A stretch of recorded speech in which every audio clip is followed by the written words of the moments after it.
Salam Nusantara bagi kita semua, selamat datang kembali di channel Ray Agnostik. Dalam kisah Serat Darmo Gandul, ada seorang tokoh utama bernama Sabdo Palon. Jadi Sabdo Palon ini adalah kisah fiktif atau kisah imajinasi daripada seorang penulis itu dan tidak nyata. Kenapa saya mengatakan bahwa Sabdo Palon ini kisah fiktif? Alasan yang paling masuk akal adalah menurut data dari atau berdasarkan data dari IB Times, ternyata penulis daripada Serat Darmo Gandul ini tidak jelas siapa penulisnya gitu. Tidak, orang yang menulis ini tidak jelas siapa setelah ditelusuri gitu. Nggak ada penulisnya ini orangnya siapa gitu, datanya bagaimana gitu. Jadi kita tidak bisa menelusuri siapa penulis daripada Serat Darmo Gandul ini, sehingga Sabdo Palon ini tidak bisa dikonfirmasi dan dinyatakan, untuk sementara dinyatakan Sabdo Palon ini adalah tokoh fiktif. Alasan yang kedua misalnya, Serat Darmo Gandul ini mempunyai isi yang bertentangan dengan data-data historis. Jadi garis bawahi dulu ya, data-data historis. Salah satunya adalah kepergian Prabu Brawijaya kelima menuju Bali. Setelah Majapahit hancur pada tahun 1478 dengan tujuan hendak berlindung ke kerajaan Kulungkung. Padahal kerajaan Kulungkung baru berdiri pada tahun 1710 Masehi. Jadi ada degradasi gitu, ada perbedaan tahunnya gitu. Jadi Serat Darmo Gandul ini dituliskan bahwa 1478. Padahal kerajaan Kelangkung ini berdiri pada tahun 1710 sekian Masehi gitu. Jadi ada perbedaan waktu yang sangat banyak gitu.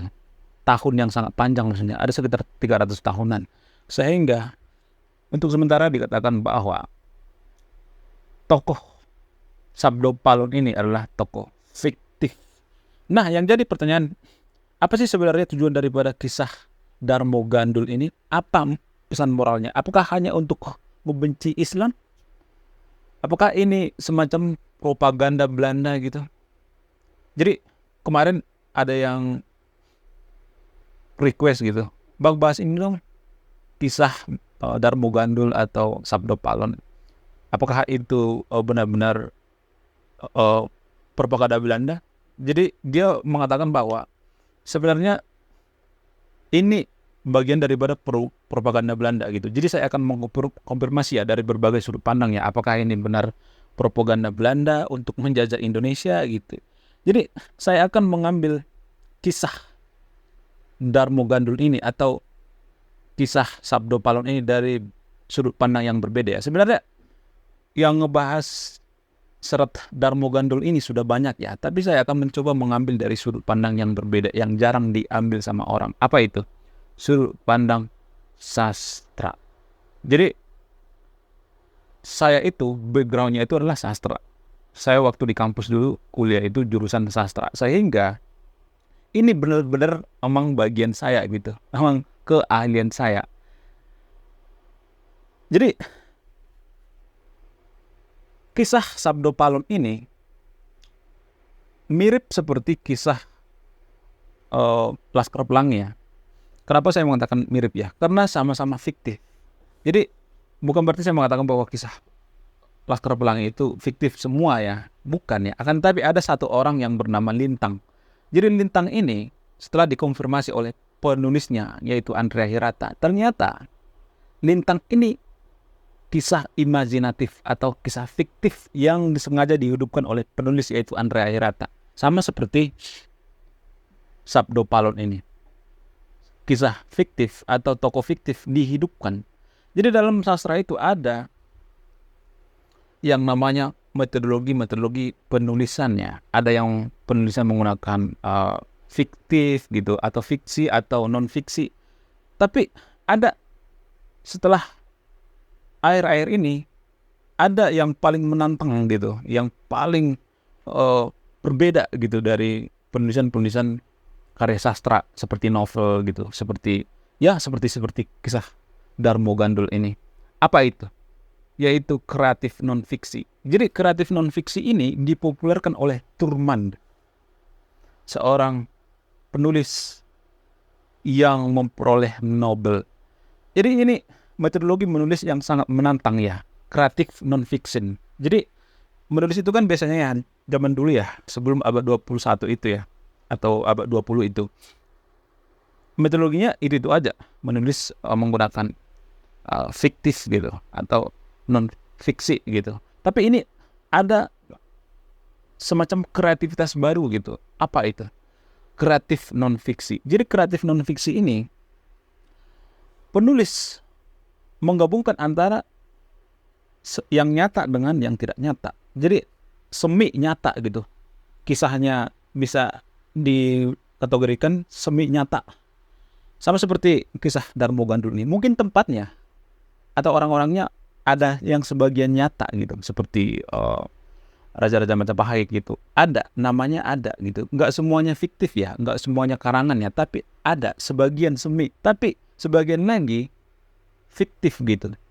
Dan yang paling unik daripada metodologi menulis kreatif non-fiction ini adalah penulis menghidupkan sesuatu yang seperti yang saya katakan tadi itu, seperti lintang misalnya. Lintang itu kan dihidupkan seperti hidup ya.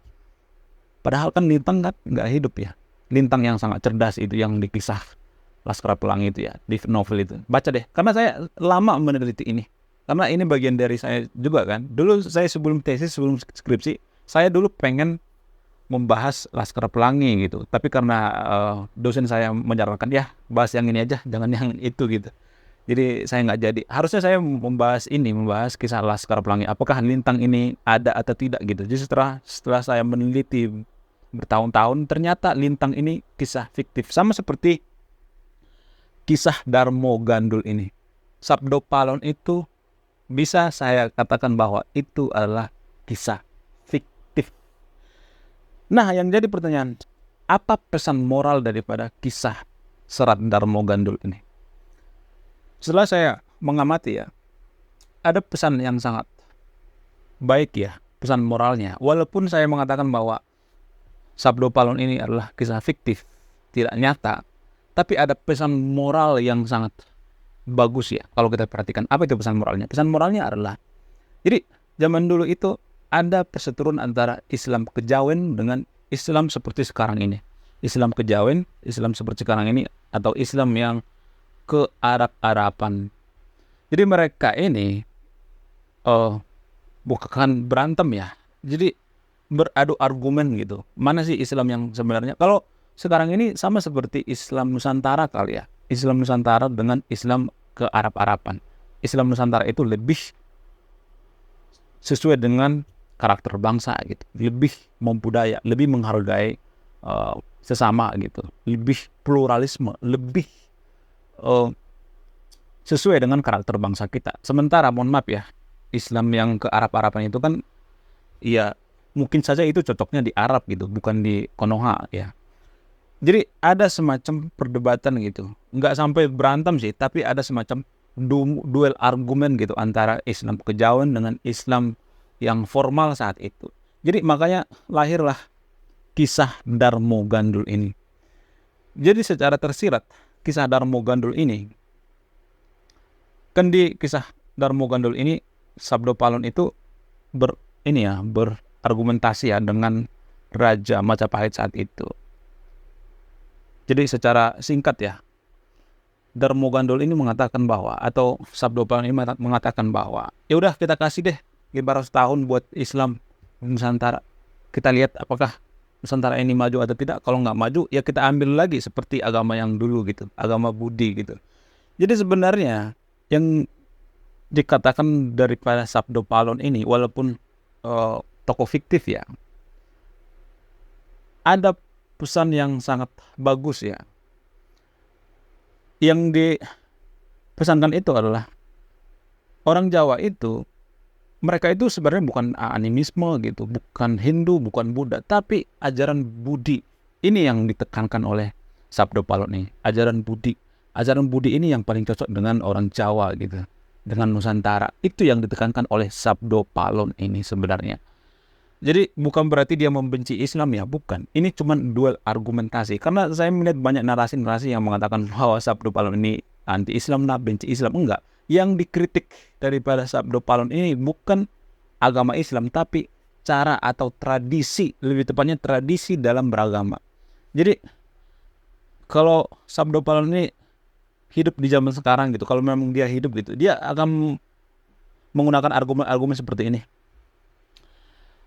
Kalian ini orang-orang Nusantara, kalau kalian beragama itu jangan berlebihan deh gitu. Jangan mengkafirkan agama lain deh gitu. Ya jadilah pluralisme gitu, menghargai agama orang lain deh gitu. Jangan beragama tapi membenci agama lain gitu, merasa bahwa agama yang paling benar deh gitu. Lu beragama itu jangan berlebihan gitu, jangan norak deh gitu, kira-kira yang dimau daripada si Sabdo Palon ini. Kalau kita membaca buku Serat Darmo Gandul ini ya, begitu kira-kira yang mau disampaikan oleh Darmo Gandul ini atau Sabdo Palon ini. Jadi ini berdasarkan pendapat saya pribadi ya, boleh dibantah atau tidak ya. Saya nambahin ya yang dikatakan oleh Sabdo Palon ini.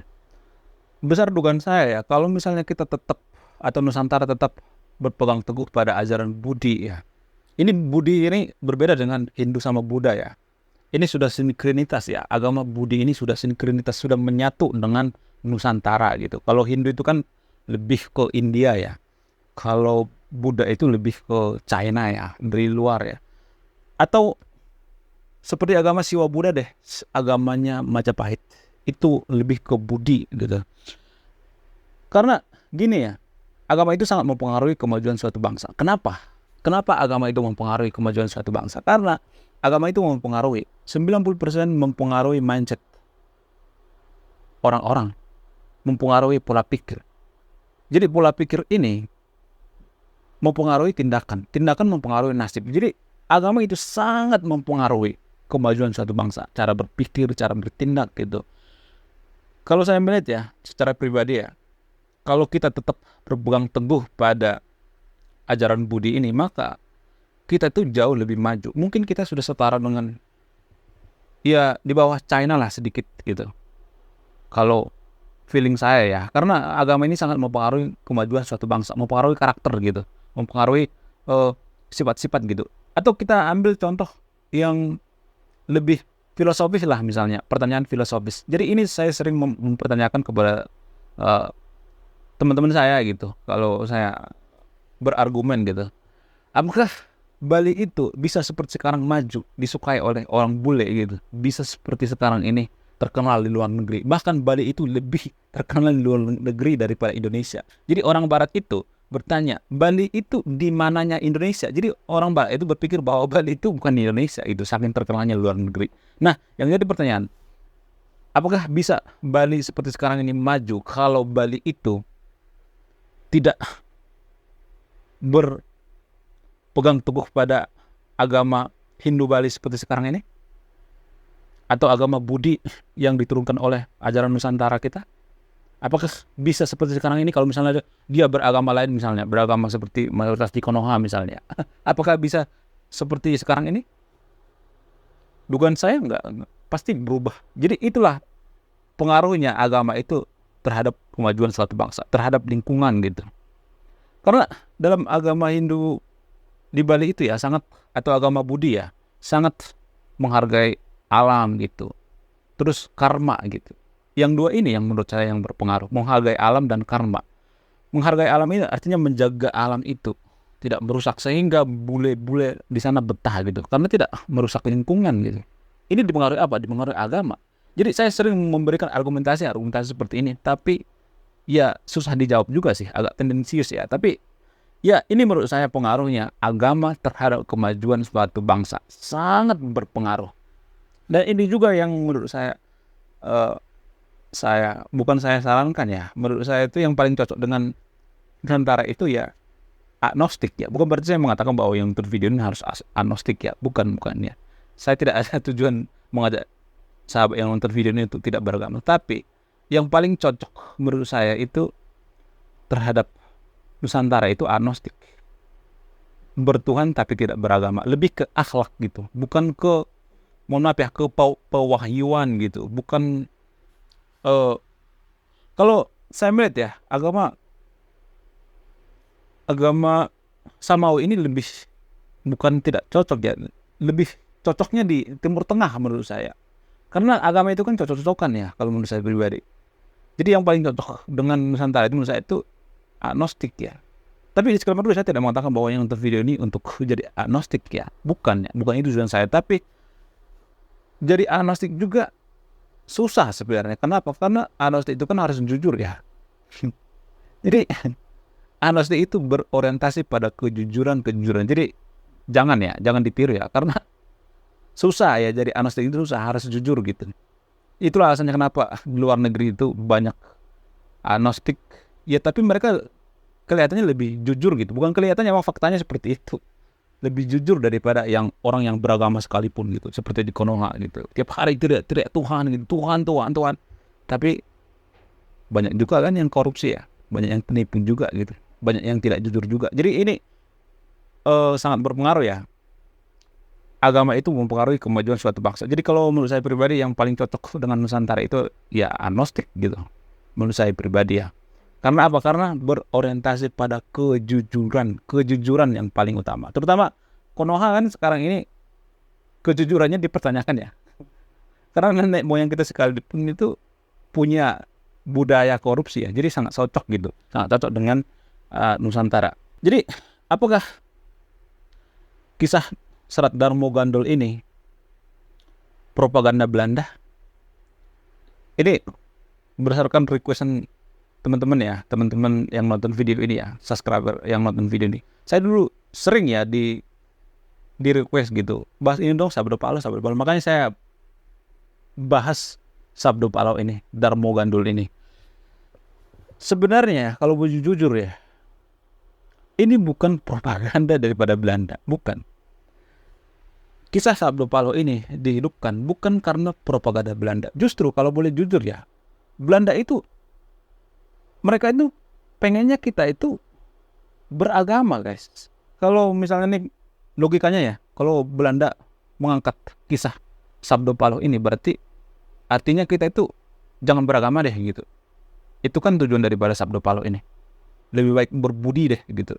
Berbudi pekerti gitu. Akhlak yang paling utama. Agama nggak terlalu penting gitu. Itu kan yang dikatakan oleh Serat Darmo Gandul ini.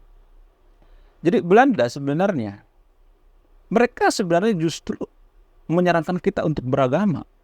Kenapa saya mengatakan seperti itu? Mereka lebih senang Nusantara itu beragama, bahkan dipaksa gitu. Kenapa saya mengatakan seperti itu? Apa buktinya? Salah satu bukti yang paling masuk akal misalnya, berdasarkan data, Belanda menurunkan seorang orientalis bernama Snok Hurgronje di Aceh. Tujuannya apa? Untuk bikin Aceh itu sibuk dengan urusan agama, sibuk dengan akhirat. Jadi yang pertama kali mengatakan, gak usah mikirin dunia, pikirkanlah akhirat. Itu yang pertama kali mengatakan itu adalah Snok Hurgronje. Itu kerjaan Snok Hurgronje. Jadi kalau ada di antara sahabat yang nonton video ini temennya gitu, yang gak usah kamu mikirin dunia mulu, pikirkanlah akhirat. Ini berarti ideologi Snok Hurgronje itu berhasil gitu. Itu teknik atau itu siasat licik daripada Snok Hurgronje. Jadi di antara sahabat yang nonton video ini kalau ada teman gitu yang mikirin akhirat mulu, itu korban daripada Snok Hurgronje. Jadi mohon share video ini ya pada teman Anda yang terlalu berlebihan dalam beragama gitu. Dunia mulu gitu. Akhirat dong yang diutamain. Ini siasat licik daripada Snok Hurgronje. Jadi betapa berbekasnya ideologi Snok Hurgronje ini. Kenapa Belanda menurunkan Snok Hurgronje ini di Aceh? Karena Aceh saat itu salah satu provinsi yang paling susah ditaklukkan oleh Belanda. Sangat susah. Berkali-kali Belanda menyerang sultannya Aceh, gagal. Berkali-kali gagal sehingga mengeluarkan biaya yang sangat banyak, kos yang sangat banyak, dan mereka putar otak. Ratu Belanda putar otak. Dikirimlah Snok Hurgronje ke sana dan berpura-pura menjadi mualaf, berpura-pura menjadi pemuka agama. Snok Hurgronje menggunakan nama samaran. Dia berasal dari Turki gitu. Saya akan memberikan datanya nanti di sini ya. Jadi Snok Hurgronje itu berpura-pura menjadi ulama palsu, sehingga dia dijuluki sebagai Sengkuni ya. Sampai sekarang juga dijuluki sebagai Sengkuni. Dan atas saran daripada Snok Hurgronje ini juga yang menyuruh Ratu Belanda untuk apa? Untuk mengimpor ulama-ulama seperti ulama-ulama dari Hadramuk gitu, dari Habib-Habib gitu, Habib Yaman. Jadi Habib-Habib Yaman ini sebenarnya suruhan daripada Snok Hurgronje, saran Snok Hurgronje kepada Ratu Belanda. Sehingga sekarang ini kita lihat banyak orang-orang Yaman ya di Konoha ya. Mereka itu sebenarnya ditujukan oleh Belanda untuk apa? Untuk meredakan perlawanan pribumi. Karena pribumi saat itu berontak, sehingga orang Belanda itu berputar pakai otak. Bagaimana cara menenangkan pribumi ini biar tidak berontak? Mereka mengimpor ulama-ulama dari Yaman gitu. Seperti yang sekarang ini. Kan banyak kan ulama-ulama dari Yaman sekarang ini. Banyak banget di Konoha. Jadi mereka ini sebenarnya bukan untuk mencerdaskan SDM Indonesia, bukan. Mereka sebenarnya meredakan perlawanan pribumi melalui Sengkuni bernama Snok Hurgronje. Ini siasat daripada Snok Hurgronje, akal-akalan dari Snok Hurgronje. Makanya ada Habib yang mendoakan, Habib dari Yaman ya, mendoakan Ratu Belanda. Ada itu kan viral itu. Ada seorang Habib mendoakan Ratu Belanda. Jadi sebenarnya Belanda itu memanfaatkan agama. Belanda itu tidak suka dengan misalnya nih kita tidak beragama. Mereka sangat suka kita beragama. Biar apa? Biar kita sibuk dengan urusan agama, urusan akhirat. Sehingga Snok Hurgronje mengatakan atau menyuruh para ulama-ulama dari Yaman ini, kita sibuk dengan ini aja lah, sibuk dengan akhirat, gak usah mikirin dunia gitu. Jadi sampai sekarang berbekas kan siasat mereka itu, teknik mereka itu berbekas kan sampai sekarang. Jadi Belanda itu sebenarnya tidak seperti yang kita pikirkan mereka itu tidak suka kita beragama. Enggak, justru mereka itu suka kita beragama. Dan mereka memanfaatkan agama itu untuk mempersibuk kita dengan urusan akhirat. Itu tujuan sebenarnya. Teknik Belanda sebenarnya. Kalau boleh jujur lagi ya, menurut saya pribadi ya, orang Belanda juga jauh lebih bermanfaat ya. Walaupun saya tidak membenarkan apa yang dilakukan oleh Belanda ya. Ya namanya juga perang kan. Ya pasti ada yang ini dong yang kalah gitu. Gini ya maksudnya. Ada beberapa bukan kehebatan ya. Ada beberapa jasa-jasa daripada orang-orang Belanda, tapi karena kita terlalu benci dengan Belanda ini, ya nggak apa-apa jadi benci ya wajar aja benci. Tapi kita menghilangkan semua jasa-jasanya. Contoh misalnya, ada seorang Belanda yang tinggal di Lembang, petani. Jadi sebenarnya dia itu orang Belanda ya, tentara Belanda lebih tepatnya. Dan karena Belanda sudah hengkang dari Indonesia, dia sudah menikah dengan orang lokal gitu. Seorang petani bunga di Lembang, dan dia mantan tentara Belanda. Dan dia pula yang berjasa mendirikan Kopassus, cek data. Yang dulu itu RPKD ya, sekarang jadi Kopassus. Lalu dia mualaf dan mengganti namanya sekarang. Bukan sekarang, dulu mengganti namanya dan dinaturalisasi menjadi orang Indonesia. Dialah komandan pertama Kopassus atau RPKD zaman dulu. Namanya Muhammad I. John Jambe. Beliau inilah yang paling berjasa mendirikan Kopassus ya. Ada banyak jasa-jasa Belanda sebenarnya, membangun bendungan gitu, membangun Anyer Panarukan gitu, walaupun duitnya dikorupsi oleh warga pribumi ya, atau bukan warga pribumi, bupati-bupati saat itu. Ada banyak membangun jembatan dan lain sebagainya, menyekolahkan gitu. Banyak kan orang-orang pribumi yang sekolah di Belanda. Bahkan ada satu orang Indonesia yang pernah caleg di Belanda. Coba bayangkan, caleg mencalonkan diri jadi DPR di Belanda, yaitu Tan Malaka. Tan Malaka pernah menjadi caleg di Belanda. Jadi apakah Belanda itu layak disebut seorang penjajah? Ini sudut pandang yang lain ya maksudnya. Ya kalau boleh jujur lagi ya, bukan berarti saya mengatakan bahwa atau mendiskreditkan bahwa perjuangan pahlawan kita itu sia-sia, bukan itu. Saya tetap menghargai, akan tetapi jadi yang paling utama memerdekakan Indonesia itu bukanlah karena perjuangan mohon maaf ya bangsa kita gitu, bukan. Ya paling utama itu karena Jepang itu dibombardir oleh Amerika. Itu yang paling utama sebenarnya. Kenapa saya mengatakan seperti itu? Kalau misalnya kita bisa merdeka tanpa Jepang takluk dengan Amerika, kenapa nggak dari dulu aja kita merdeka gitu? Seperti yang dikatakan Soekarno, kita dijajah ratusan tahun gitu. Padahal kan sebenarnya 35 tahun ya, kalau dihitung-hitung ya. Kenapa nggak dari dulu kita merdeka gitu? Kenapa baru Jepang takluk dengan Amerika gitu? Bukan berarti saya mendiskreditkan perjuangan pahlawan kita ya, bukan itu ya, tapi kita harus objektif gitu, kita harus jujur gitu tentang kemerdekaan kita gitu. Jadi yang dipelajari di sekolah itu adalah doktrin-doktrin sebenarnya. Iya, ada juga pengaruh daripada perjuangan bangsa kita, tapi yang paling berpengaruh itu adalah karena Jepang takluk dengan Amerika, kalah perang. Jepang itu kalah perang oleh sekutu, itu yang paling berpengaruh. Oke, sekian video ini. Tapi walaupun saya mengatakan bahwa kisah Darmo Gandul atau apakah Belanda itu mengangkat kisah Darmo Gandul ini sebagai propaganda, saya sudah menjawab ya, ini bukan propaganda Belanda ya, dan saya juga tidak membela Belanda ya. Saya mengajak yang nonton video ini untuk berpikir kritis ya. Saya tidak akan memberikan kesimpulan, ini berdasarkan referensi, dan referensi saya selalu saya tampilkan di video. Jadi kalau mau marah, jangan marah ke saya, malah yang bikin referensinya, yang nulis referensinya. Oke, sekian video ini. Saya Ray Konoha, saya mau kabur dulu. Salam rasional.